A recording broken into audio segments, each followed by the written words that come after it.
राधे राधे। स्वागत है आप सबका मेरे चैनल मेरी आस्था में। हम श्रीमद् भागवत गीता का अध्ययन कर रहे हैं, जिसमें हमने पाठ 1 से पाठ 5 तक संपूर्ण कर लिए हैं। आज हम करेंगे अध्याय 6। तो हम प्रारंभ करते हैं। श्री परमात्मने नमः। छठा अध्याय। श्री भगवान बोले, कर्म फल का आश्रय न लेकर जो कर्तव्य कर्म करता है वही सन्यासी तथा योगी है, और केवल अग्नि का त्याग करने वाला सन्यासी नहीं होता तथा केवल क्रियाओं का त्याग करने वाला योगी नहीं होता। व्याख्या। सन्यासी अथवा योगी मनुष्य ना तो अग्नि से बंधता है ना क्रियाओं से ही बंधता है, प्रत्युत कर्म फल की इच्छा से बंधता है। फले सक्तो निबंधते। अतः जिसने कर्म फल की इच्छा का त्याग कर दिया है वही सच्चा सन्यासी अथवा योगी है। कर्म फल की आसक्ति का त्याग करने से परम शांति की प्राप्ति हो जाती है। त्यागच्छान्तिरन्तरम्। अतः सच्चा त्यागी भी वही है जिसने कर्म फल की आसक्ति का त्याग कर दिया है, परंतु कर्म फल त्यागी सा त्यागित्यभिधीयते। हे अर्जुन, लोग जिसको संन्यास ऐसा कहते हैं उसी को तुम योग समझो, क्योंकि संकल्पों का त्याग किए बिना मनुष्य कोई सा भी योगी नहीं हो सकता। व्याख्या। सांख्य योग और कर्म योग दोनों साधन अलग अलग होने पर भी संकल्पों के त्याग में एक है। जब तक मनुष्य के अंतःकरण में संसार की सत्ता, महत्ता और अपनापन है, तब तक वह संकल्पों का त्याग नहीं कर सकता। संकल्पों का त्याग किए बिना मनुष्य ज्ञान योगी, हठ योगी, ध्यान योगी, कर्म योगी, भक्ति योगी आदि कोई सा भी योगी नहीं होता, प्रत्युत भोगी होता है। जो योग समता में आरूढ़ होना चाहता है, ऐसे मननशील योगी के लिए कर्तव्य कर्म करना कारण कहा गया है, और उसी योगारूढ़ मनुष्य का श्रम शांति परमात्म प्राप्ति में कारण कहा गया है। व्याख्या। निष्काम भाव से केवल दूसरे के लिए कर्म करने से करने का वेग मिट जाता है। कर्म करने का वेग मिटने से साधक योगारूढ़ अर्थात समता में स्थित हो जाता है। योगारूढ़ होने पर एक शांति प्राप्त होती है। उस शांति का उपभोग न करने से परमात्मा की प्राप्ति हो जाती है।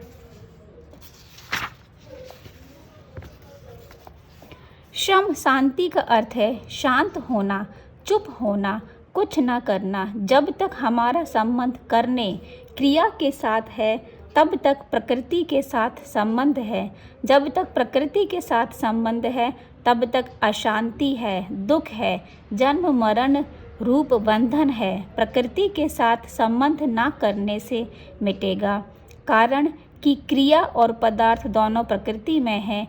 चेतन तत्व में ना क्रिया है ना पदार्थ, इसलिए परमात्म प्राप्ति के लिए श्रम अर्थात कुछ ना करना ही कारण है। हाँ, अगर हम इस शांति का उपभोग करेंगे तो परमात्मा की प्राप्ति नहीं होगी। मैं शांत हूँ, इस प्रकार शांति में अहंकार लगाने से और बड़ी शांति है। इस प्रकार शांति में संतुष्ट होने से शांति का उपभोग हो जाता है। इसलिए शांति में व्यक्तित्व न मिलाए, प्रत्युत ऐसा समझें कि शांति स्वतः है। शांति का उपभोग करने से शांति नहीं रहेगी, प्रत्युत चंचलता अथवा निद्रा आ जाएगी। उपभोग ना करने से शांति स्वतः रहेगी। क्रिया और अभिमान के बिना जो स्वतः शांति होती है वह योग है, कारण कि उस शांति का कोई कर्ता अथवा भोक्ता नहीं है। जहाँ कर्ता अथवा भोक्ता होता है वहाँ भोग होता है। भोग होने पर संसार में स्थिति होती है, कारण कि जिस समय न इंद्रियों के भोगों में तथा न कर्मों में ही आसक्त होता है, उस समय वह संपूर्ण संकल्पों का त्यागी मनुष्य योगारूढ़ कहा जाता है। व्याख्या। संसार का स्वरूप पदार्थ और क्रिया। मनुष्य योगारूढ़ योग में स्थित तभी होता है जब उसकी पदार्थ और क्रिया में आसक्ति नहीं रहती। जब तक पदार्थ और क्रिया की आसक्ति है तब तक वह संसार विषमता में ही स्थित है। प्रत्येक पदार्थ का संयोग और वियोग होता है, प्रत्येक क्रिया का आरंभ और अंत होता है, प्रत्येक संकल्प अत्यंत और नष्ट होता है, परंतु स्वयं नित्य निरंतर ज्यों का त्यों रहता है। इसलिए जब साधक पदार्थ और क्रिया की आसक्ति मिटा देता है तथा संपूर्ण संकल्पों का त्याग कर देता है, तब तक योगारूढ़ हो जाता है। अपने द्वारा अपना उद्धार करें, अपना पतन ना करें, क्योंकि आप ही अपना मित्र हैं और आप ही अपना शत्रु है। व्याख्या: गुरु बनना या बनाना गीता का सिद्धांत नहीं है। वास्तव में मनुष्य आप ही अपना गुरु है, इसलिए अपने को ही उपदेश दे, अर्थात दूसरे में कमी ना देखकर अपने में ही कमी देखें और उसे मिटाने की चेष्टा करें। भगवान भी विद्यमान है, तत्व ज्ञान भी विद्यमान है और हम भी विद्यमान हैं, फिर उद्धार में देरी क्यों? नाशवान व्यक्ति पदार्थ और क्रिया में आसक्ति के कारण ही उद्धार में देरी हो रही है। इसे मिटाने की जिम्मेवारी हम पर ही है, क्योंकि हमने ही आसक्ति की है। पूर्व पक्ष: गुरु, संत और भगवान भी तो मनुष्य का उद्धार करते हैं, ऐसा लोक में देखा जाता है। उत्तर पक्ष है, गुरु, संत और भगवान भी मनुष्य का तभी उद्धार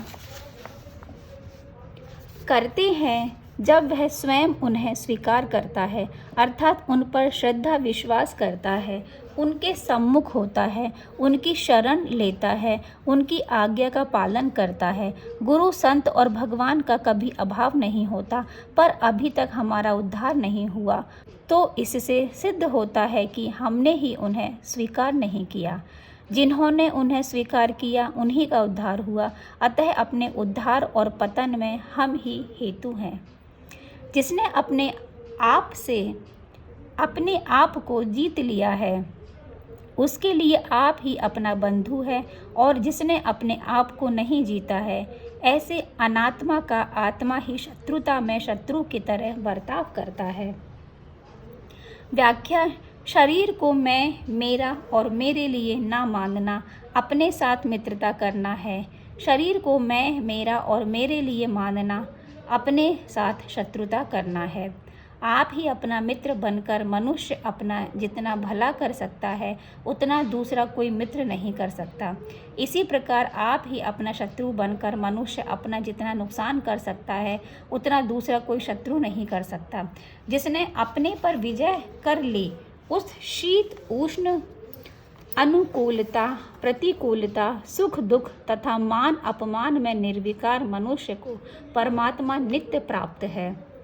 जिसका अंतःकरण ज्ञान विज्ञान से तृप्त है, जो कूट की तरह निर्विकार है, जितेंद्रिय है और मिट्टी, ढेले, पत्थर तथा स्वर्ण में समबुद्धि वाला है, ऐसा योगी युक्त योगारूढ़ कहा जाता है।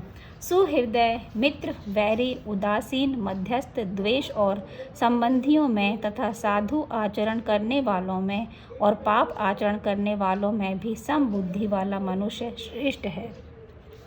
व्याख्या: जिनसे व्यवहार में एकता नहीं करनी चाहिए और एकता कर भी नहीं सकते, उन मिट्टी के ढेले, पत्थर और स्वर्ण में और सुहृदय, मित्र, वैरी, उदासीन, मध्यस्थ, द्वेष, बंधु, साधु तथा पापी व्यक्तियों में भी कर्म योगी महापुरुषों की संबुद्धि रहती है। तात्पर्य है कि उसकी दृष्टि सब प्राणी पदार्थों में समरूप से परिपूर्ण परमात्म तत्व पर ही रहती है। ऐसे सोने से बने गहनों को देखें तो उनमें बहुत अंतर दिखता है, पर सोने को देखें तो कोई अंतर नहीं, एक सोना ही सोना है। इसी प्रकार सांसारिक प्राणी पदार्थों को देखें तो उनमें बहुत बड़ा अंतर है, पर तत्व से देखें तो एक परमात्मा ही परमात्मा है। भोग बुद्धि से संग्रह ना करने वाला, इच्छा रहित और अंतःकरण तथा शरीर को वश में रखने वाला योगी अकेला एकांत में स्थित होकर मन को निरंतर परमात्मा में लगाए। व्याख्या: ध्यान योग का अधिकारी वह है जो अपने सुख भोग के लिए विभिन्न वस्तुओं का संग्रह नहीं करता, जिसके मन में भोगों की कामना नहीं है और जिसका अंतःकरण तथा शरीर उसके वश में है। तात्पर्य है कि ध्यान योग के साधक का उद्देश्य केवल परमात्मा को प्राप्त करने का हो, लौकिक सिद्धियों को प्राप्त करने का नहीं। पूर्व पक्ष, युद्ध के समय में अर्जुन को ध्यान योग का उपदेश देने पर क्या औचित्य है? उत्तर पक्ष, अर्जुन पाप से डरते थे, युद्ध से नहीं। उन्हें युद्ध से अधिक अपने कल्याण श्रेय की चिंता थी। इसलिए कल्याण के जितने मुख्य साधन हैं उन सब का भगवान गीता में वर्णन करते हैं। इसी कारण गीता मानव मात्र के कल्याण का मार्ग प्रशस्त करती है। शुद्ध भूमि पर, जिस पर क्रमशः कुश, मृग, छाला और वस्त्र बिछे हैं, जो न अत्यंत ऊंचा है और न अत्यंत नीचा, ऐसे अपने आसन को स्थिर स्थापन करके उस आसन पर बैठकर चित्त और इंद्रियों को, क्रियाओं को वश में रखते हुए मन को एकाग्र करके अंतःकरण की शुद्धि के लिए योग का अभ्यास करें। काया, सिर और गले को सीधे अचला धारण करके तथा दिशाओं को न देखकर केवल अपनी नासिका के अग्रभाग को देखते हुए स्थिर होकर बैठे। जिसका अंतःकरण शांत है, जो भय रहित है और जो ब्रह्मचारी व्रत में स्थित है, ऐसा सावधान ध्यान योगी मन का संयम करके मुझ में चित्त लगाता हुआ मेरे परायण होकर बैठे। व्याख्या, जिसका अंतःकरण राग द्वेष आदि द्वंद्वों से रहित है, मैं मेरापन न होने से भय रहित है और जो ब्रह्मचारी के नियमों का पालन करता है, वही ध्यान योग का अधिकारी है। ध्यान योगी सावधानी पूर्वक मन को संसार से हटाकर भगवान में लगाए, वह भगवान के ही परायण हो, अर्थात भगवत प्राप्ति के सिवाय उसका अन्य कोई उद्देश्य नहीं हो। वश में किए हुए मन वाला योगी मन को इस तरह से सदा परमात्मा में लगाता हुआ मुझ में सम्यक स्थिति वाली जो निर्वाण परमा शांति है, उसको प्राप्त हो जाता है। हे अर्जुन, यह योग ना तो अधिक खाने वाले का और ना बिल्कुल ना खाने वाले का तथा ना अधिक सोने वाले का और ना बिल्कुल ना सोने वाले का ही सिद्ध होता है। दुखों का नाश करने वाला योग तो यथा योग्य आहार और विहार करने वालों का, कर्मों में यथा योग्य चेष्टा करने वाले का तथा यथा योग्य सोने और जागने वाले का ही सिद्ध होता है। वश में किया हुआ चित्त जिस काल में अपने स्वरूप में ही स्थित हो जाता है और स्वयं संपूर्ण पदार्थों से निष्प्रह हो जाता है, उस काल में वह योगी है, ऐसा कहा जाता है। जैसे स्पंदन रहित वायु के स्थान में स्थित दीपक की लौ चेष्टा रहित हो जाती है, योग का अभ्यास करते हुए वश में किए हुए चित्त वाले योगी के चित्त की वैसी ही उपमा कही गई है। योग का सेवन करने से जिस अवस्था में निरुद्ध चित्त उपराम हो जाता है तथा जिस अवस्था में स्वयं अपने आप से अपने आप को देखता हुआ अपने आप में ही संतुष्ट हो जाता है। व्याख्या, दूसरे अध्याय के 55वें श्लोक में जिस तत्व की प्राप्ति कर्म योग से बताई थी, उसी तत्व की प्राप्ति यहाँ ध्यान योग से बताई गई है। दोनों साधनों का प्रापणीय तत्व एक होने पर भी ध्यान योग में तत्व की प्राप्ति कठिनता से तथा विलंब से होती है और इसमें योग भ्रष्ट होने की भी संभावना रहती है, कारण कि ध्यान योग करण सापेक्ष साधन है। जो सुख आत्यंतिक अतीन्द्रिय और बुद्धि ग्राह्य है, उस सुख का जिस अवस्था में अनुभव करता है और जिस सुख में स्थित हुआ, यह ध्यान योगी तत्व से फिर कभी विचलित नहीं होता। व्याख्या, ध्यान योगी को जिस अविनाशी सुख का अनुभव होता है, वह प्रकृति जन्य गुणों से अतीत है, इसलिए उस सुख को आत्यांतिक अर्थात सात्विक मुख से विलक्षण, अतीन्द्रिय अर्थात राजस सुख से विलक्षण और बुद्धिग्राह्य अर्थात तामस सुख से विलक्षण बताया गया है। जड़ता के साथ संबंध रहने से ही मनुष्य विचलित होता है।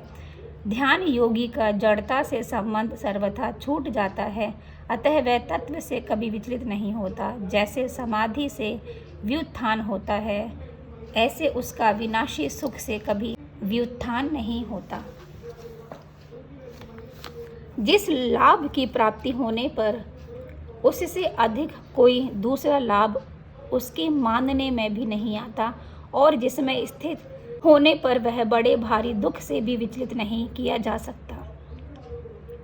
व्याख्या, जिस सुख के लाभ का तो अंत नहीं है और हानि की संभावना ही नहीं है तथा जिसमें दुख का लेश भी नहीं है, ऐसे अखंड सुख के प्राप्त होने में ही सभी साधनों की पूर्णता है। जिसमें दुखों के संयोग का ही वियोग है, उसी को योग नाम से जानना चाहिए। वह योग जिस ध्यान योग का लक्ष्य है, उस ध्यान योग का अभ्यास न उकताए हुए चित्त से निश्चय पूर्वक करना चाहिए। व्याख्या, संयोग तथा वियोग का विभाग अलग और योग का विभाग अलग है। शरीर संसार के संयोग का वियोग तो अवश्य भावी है, पर परमात्मा के योग का कभी वियोग होता ही नहीं, होना संभव ही नहीं। कारण कि शरीर संसार कभी हमारे साथ रहते ही नहीं और परमात्मा कभी हमारा साथ छोड़ते ही नहीं। परमात्मा का वह योग सभी साधकों का साध्य है। संकल्प से उत्पन्न होने वाली संपूर्ण कामनाओं का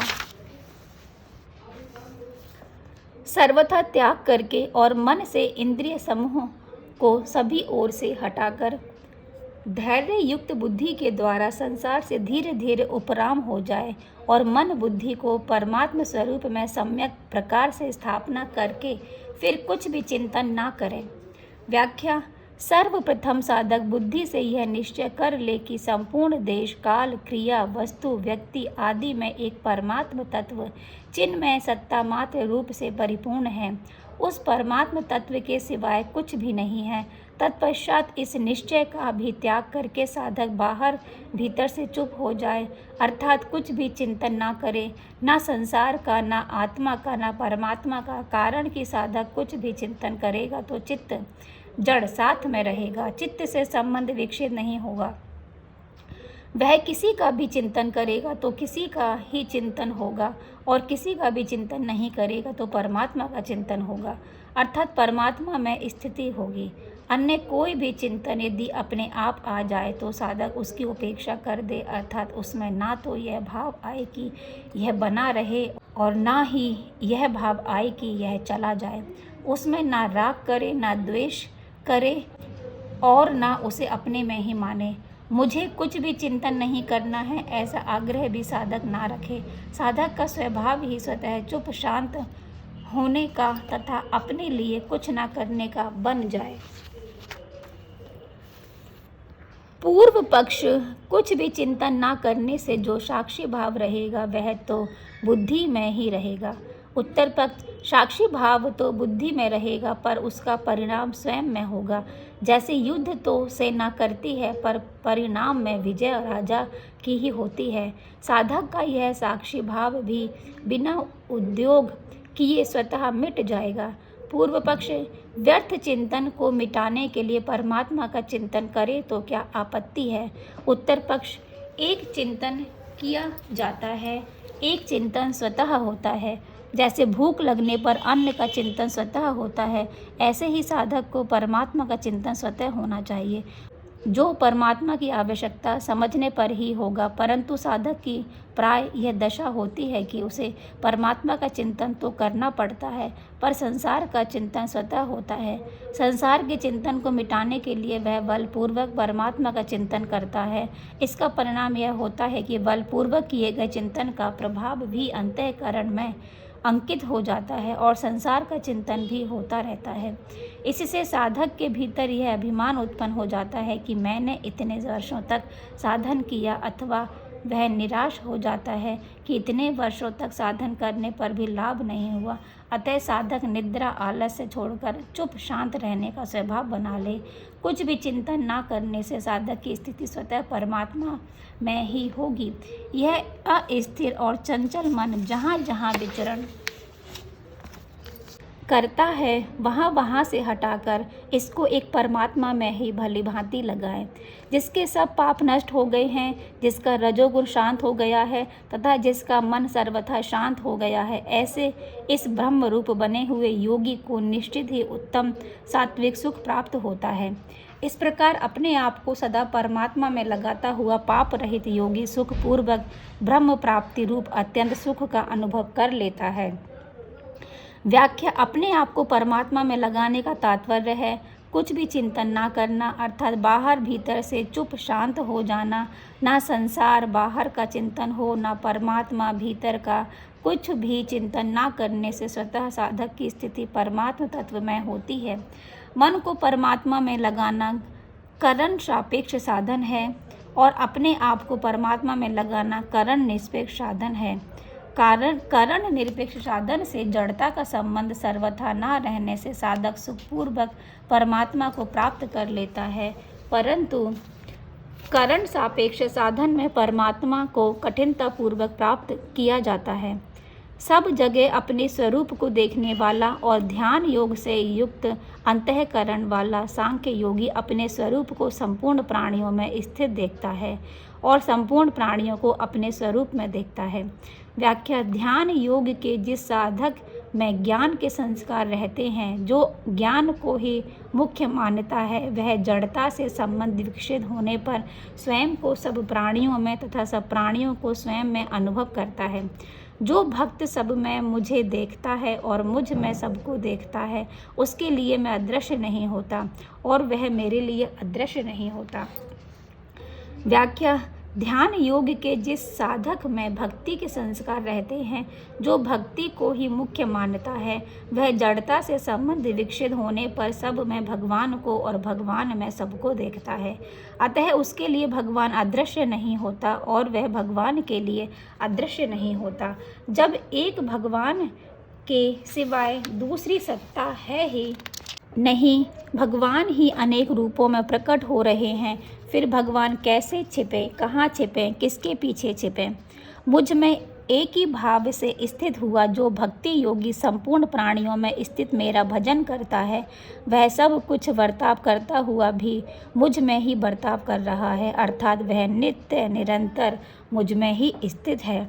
व्याख्या: भगवान का भक्त अपने शरीर के सही संपूर्ण संसार को भगवान का ही स्वरूप समझता है, इसलिए वह नित्य निरंतर भगवान में ही रहता है और भगवान में ही सब बर्ताव करता है। उसके भाव में ये 5 बातें रहती हैं। मैं भगवान का ही हूँ, मैं जहाँ भी रहता हूँ भगवान के दरबार में ही रहता हूँ, मैं जो भी शुभ कार्य करता हूँ भगवान का ही कार्य करता हूँ, मैं शुद्ध सात्विक जो भी पाता हूँ भगवान का ही प्रसाद पाता हूँ और भगवान के दिए प्रसाद से भगवान के ही जनों की सेवा करता हूँ। जैसे गंगा जल से गंगा का पूजन किया जाए, ऐसे ही उस भक्त का बर्ताव भगवान में ही होता है। जैसे शरीर से संबंध मानने वाला मनुष्य सब क्रियाएं करते हुए भी निरंतर शरीर में ही रहता है, ऐसे ही भक्त सब क्रियाएं करते हुए भी निरंतर भगवान में ही रहता है। हे अर्जुन, जो भक्त अपने शरीर की उपमा से सब जगह मुझे समान देखता है और सुख तथा दुख को भी समान देखता है, वह परम योगी माना गया है। व्याख्या: जैसे सामान्य मनुष्य अपने को शरीर में देखता है और शरीर के सभी अंगों को सुख पहुंचाने का तथा उनका दुख पीड़ा दूर करने का स्वाभाविक प्रयत्न करता है, वैसे ही सब में भगवान को देखने वाला भक्त सभी प्राणियों को सुख पहुंचाने की तथा उनका दुख दूर करने की स्वाभाविक चेष्टा करता है। ऐसा करने से उसके भीतर किंचित मात्र भी अभिमान नहीं होता। अर्जुन बोले, हे मधुसूदन, आपने समता पूर्वक जो यह योग कहा है, मन की चंचलता के कारण मैं इस योग की स्थिर स्थिति नहीं देखता हूँ। कारण कि हे कृष्ण, मन बड़ा ही चंचल, प्रमथनशील, दृढ़, जिद्दी और बलवान है। उसको रोकना मैं आकाश में स्थित वायु की तरह अत्यंत कठिन मानता हूँ। श्री भगवान बोले, हे महाबाहो, यह मन बड़ा चंचल है और इसका निग्रह करना भी बड़ा कठिन है। यह तुम्हारा कहना बिल्कुल ठीक है, परंतु हे कुंती नंदन, अभ्यास और वैराग्य के द्वारा इसका निग्रह किया जाता है। व्याख्या: अर्जुन ने 2 श्लोकों में प्रश्न किया और भगवान ने आधे श्लोक में ही इसका उत्तर दिया। इससे सिद्ध होता है कि भगवान ने मन की एकाग्रता को अधिक महत्व नहीं दिया। जिसका मन पूरा वश में नहीं है, उसके द्वारा योग प्राप्त होना कठिन है, परंतु उपाय पूर्वक यत्न करने वाले तथा वश में किए हुए मन वाले साधक को योग प्राप्त हो सकता है, ऐसा मेरा मत है। व्याख्या: अर्जुन ने ध्यान योग के सिद्ध होने में मन की चंचलता को बाधक मान लिया। वास्तव में मन की चंचलता उतनी बाधक नहीं है जितना मन का वश में ना होना बाधक है। पतिव्रता स्त्री मन को एकाग्र नहीं करती, प्रत्युत मन को वश में रखती है। मन एकाग्र होने से अंतःकरण में स्थित राग के कारण सिद्धियां आती हैं, जिससे जड़ता के साथ संबंध बना रहता है। दूसरी बात, मन को एकाग्र करने के लिए अभ्यास आवश्यक है, जो जड़ता की सहायता के बिना संभव नहीं है। तीसरी बात, एकाग्र होने पर मन कुछ समय के लिए निरुद्ध हो जाता है, जिससे फिर व्युत्थान हो जाता है। यह व्युत्थान जड़ता से संबंध होने के कारण ही होता है। तात्पर्य है कि मन एकाग्र होने से जड़ता से संबंध विच्छेद नहीं होता, परंतु राग का नाश होने पर जड़ता से संबंध विच्छेद हो जाता है। इसलिए भगवान के मत में मन की एकाग्रता का महत्व नहीं है, प्रत्युत राग रहित होने का महत्व है। मन को वश में अर्थात शुद्ध करने के दो उपाय हैं, कहीं भी राग द्वेष ना होना और सब में भगवान को देखना। जब तक साधक के भीतर राग द्वेष रहते हैं, तब तक वह सब में भगवान को नहीं देख पाता। जब तक साधक सब में भगवान को नहीं देख पाता, तब तक मन सर्वथा वश में नहीं होता। कारण कि जब तक साधक की दृष्टि में एक भगवान के सिवाय दूसरी सत्ता की मान्यता रहती है, तब तक मन का सर्वथा निरोध नहीं हो सकता। अर्जुन बोले, हे कृष्ण, जिसकी साधन में श्रद्धा है पर जिसका प्रयत्न शिथिल है, वह अंत समय में अगर योग से विचलित हो जाए तो वह योग सिद्धि को प्राप्त न करके किस गति को चला जाता है। हे महाबाहो, संसार के आश्रय से रहित और परमात्मा प्राप्ति के मार्ग में मोहित अर्थात विचलित, इस तरह दोनों ओर से भ्रष्ट हुआ साधक क्या छिन्न भिन्न बादल की तरह नष्ट तो नहीं हो जाता।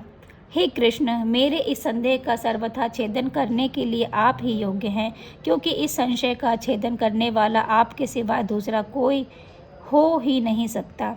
श्री भगवान बोले, हे प्रथानंदन, उसका ना तो इस लोक में और ना परलोक में ही निवास होता है, क्योंकि हे प्यारे, कल्याणकारी काम करने वाला कोई भी मनुष्य दुर्गति को नहीं जाता। व्याख्या, जैसे कोई बद्रीनाथ की यात्रा पर निकले तो वह रात होते होते जहाँ तक पहुँच चुका है, प्रातः उठने के बाद वह वहीं से यात्रा प्रारंभ करता है। रात को सोने पर वह वापस अपने घर नहीं पहुंच जाता। ऐसे ही ध्यान योगी जिस स्थिति तक पहुंच चुका है, मरने पर वह उस स्थिति से नीचे नहीं गिरता। उसका किया हुआ साधन नष्ट नहीं होता। कारण यह है कि उसका उद्देश्य अपने कल्याण का बन चुका है। अब वह दुर्गति में नहीं जा सकता, इसलिए परमात्मा प्राप्ति के मार्ग में निराश होने का कोई स्थान नहीं है। वह योग भ्रष्ट पुण्य कर्म करने वालों के लोकों को प्राप्त होकर और वहाँ बहुत वर्षों तक रहकर फिर यहाँ शुद्ध ममता रहित श्रीमानों के घर में जन्म लेता है, अथवा वैराग्यवान योग भ्रष्ट ज्ञानवान योगियों के कुल में ही जन्म लेता है। इस प्रकार का जो यह जन्म है वह संसार में निसंदेह बहुत ही दुर्लभ है। व्याख्या, जिस साधक के भीतर भोगों की वासना नहीं मिटी है, ऐसा साधक योग भ्रष्ट होने पर स्वर्ग आदि उच्च लोकों में जाता है, फिर श्रीमानों के घर में जन्म लेता है। परंतु जिस साधक के भीतर भोगों की वासना मिट गई है, ऐसा साधक सूक्ष्म वासना के कारण अंतः समय में विषय चिंतन होने से स्वर्ग आदि लोकों में न जाकर सीधे योगियों के घर में जन्म लेता है। हे कुरुनंदन, वहाँ पर उसको पिछले मनुष्य जन्म की साधन संपत्ति अनायास ही प्राप्त हो जाती है। फिर उससे वह साधन की सिद्धि के विषय में पुनः विशेषता से यत्न करता है। व्याख्या, योगियों के कुल में जन्म लेने वाले साधक की बुद्धि में पूर्व जन्म के बैठे हुए संस्कार स्वतः जागृत हो जाते हैं। पहले किया हुआ साधन उसे बिना परिश्रम प्राप्त हो जाता है। सांसारिक संपत्ति तो मरने पर सर्वथा छूट जाती है, पर पारमार्थिक संपत्ति मरने पर भी साथ जाती है। कारण कि सांसारिक संपत्ति बाह्य है और परमार्थिक संपत्ति आंतरिक है। स्वयं में बैठी बात नष्ट नहीं होती। वह श्रीमानों के घर में जन्म लेने वाला योग भ्रष्ट मनुष्य भोगों के परवश होता हुआ भी उस पहले मनुष्य जन्म में किए हुए अभ्यास साधन के कारण ही परमात्मा की तरफ खिंच जाता है, क्योंकि योग समता का जिज्ञासु भी वेदों में कहे हुए सकाम कर्मों का अतिक्रमण कर जाता है। व्याख्या, स्वर्ग आदि लोकों से लौटकर श्रीमानों के घर में जन्म लेने वाला साधक पहले किए हुए साधन के कारण जबरदस्ती परमात्मा की तरफ खिंच जाता है। जो योग में प्रवृत्त नहीं हुआ है पर अंतःकरण में योग का महत्व होने के कारण जो योग को प्राप्त करना चाहता है, ऐसा योग का जिज्ञासु भी वेदोक्त सकाम कर्मों से तथा उनके फल से ऊंचा उठ जाता है। फिर जो योग में लगा हुआ है और योग भ्रष्ट हो गया है, उसका कल्याण हो जाए, इसमें कहना ही क्या है। परंतु जो योगी प्रयत्नपूर्वक यत्न करता है और जिसके पाप नष्ट हो गए हैं तथा जो अनेक जन्मों से सिद्ध हुआ है, वह योगी फिर परम गति को प्राप्त हो जाता है। व्याख्या: अनेक जन्म का अर्थ है एक से अधिक जन्म। श्रीमानों के घर में जन्म लेने वाला सर्वप्रथम मनुष्य जन्म में साधन करके शुद्ध हुआ, फिर स्वर्ग आदि लोकों में जाकर वहाँ के भोगों से अरुचि होने से शुद्ध हुआ और फिर श्रीमानों के घर जन्म लेकर तत्परता पूर्वक साधन में लगकर शुद्ध हुआ। इस प्रकार 3 जन्मों में शुद्ध होना ही उसका अनेक जन्म संसिद्ध होना है। सकाम भाव वाले तपस्वियों से भी योगी श्रेष्ठ है, ज्ञानियों से भी योगी श्रेष्ठ है और कर्मियों से भी योगी श्रेष्ठ है, ऐसा मेरा मत है। अतः हे अर्जुन, तू योगी हो जा। व्याख्या: जो लौकिक सिद्धियों को पाने के लिए तपस्या करते हैं, जो शास्त्रों के ज्ञाता हैं और जो सकाम भाव से यज्ञ दान आदि कर्म करते हैं, उन सब से योगी श्रेष्ठ है। कारण कि तपस्वी, ज्ञानी और कर्मी इन तीनों का उद्देश्य संसार है और भाव सकाम है, परंतु योगी का उद्देश्य परमात्मा है और भाव निष्काम है। संपूर्ण योगियों में भी जो श्रद्धावान भक्त मुझ में तल्लीन हुए मन से मेरा भजन करता है, वह मेरे मत में सर्वश्रेष्ठ योगी है। व्याख्या: तपस्वियों, ज्ञानियों और कर्मियों से तो योगी श्रेष्ठ है, पर योगियों से भी भगवान का भक्त सर्वश्रेष्ठ है। योगी तो योग भ्रष्ट हो सकता है, पर भक्त कभी योग भ्रष्ट हो सकता ही नहीं, क्योंकि वह भगवान के आश्रित रहता है। भगवान के ही आश्रित रहने के कारण भगवान उसकी विशेष रक्षा करते हैं। योगी में तो मुक्त होने पर भी अहम की सूक्ष्म गंध रह सकती है, पर भक्त में अहम की सूक्ष्म गंध भी नहीं रहती।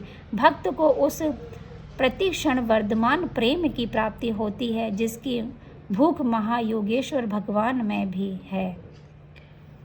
जय श्री राम। तो इस प्रकार हमारा ये 6ठा अध्याय संपूर्ण होता है। मिलते हैं हम आपसे अगली वीडियो में एक नए अध्याय के साथ में। तब तक के लिए आप सबको मेरी राधे राधे।